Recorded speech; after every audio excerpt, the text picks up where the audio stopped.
Okay, hello. I am going to do my video on shoulder dystocia. A couple things. One, my baby is very large for this pelvis, so I'm going to do my best trying to actually get baby through, but it's a little bit of a tricky situation here. But that's okay because we're talking about shoulder dystocia. And another thing, I don't remember what I was going to say. There's one more thing. Okay, so the two things that I'm going to demonstrate today is the suprapubic pressure and then shoulder dystocia. Those are shoulder dystocia. Internal rotation. Those are two maneuvers that we have talked about. Could also demonstrate corkscrew. But yeah, we'll see where this video takes us. So the first thing that you're going to do when you are noticing that there's a shoulder dystocia happening is you're going to call for help. Then you're going to get the birthing person back onto their back into the Mick Roberts position. So that's legs all the way back to their abdomen, or thighs all the way back to their abdomen, kind of laying on their back, holding them. Someone should be on each side holding the legs to support them. So what we're seeing is I don't know what the best way is for you to see this. Okay. So baby comes through the pelvis and is born, and then we're noticing that the anterior shoulder is stuck. So one of the first things that I can do is I am going to put all four of my fingers like this, like Pringle, they call it Pringle position, into their posterior, like where their perineum is, and I'm going to feel for that arm. I currently, let's see if I can try to,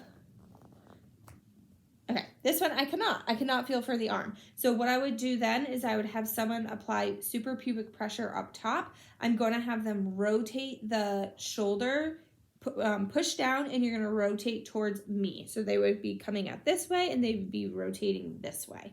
At that same time, I am doing Pringle hands. I'm going in and I am rotating the shoulder, the posterior shoulder, this way. This is where the big baby through the pelvis might become a really big problem here.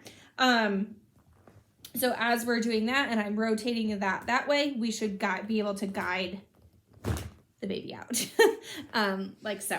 And then, so that's more of an internal rotation. One of the other things that we can notice is if baby comes through, which I don't, let me try to see if I can do this with this pelvis. Like if I try to put a hand up. Sorry, baby. So aggressive. Okay. Will that work? I don't know. This baby is very fixed baby. Okay. Okay, I'm gonna do it like this. We're gonna pretend that this arm is like kind of back here and not out of the vulva yet.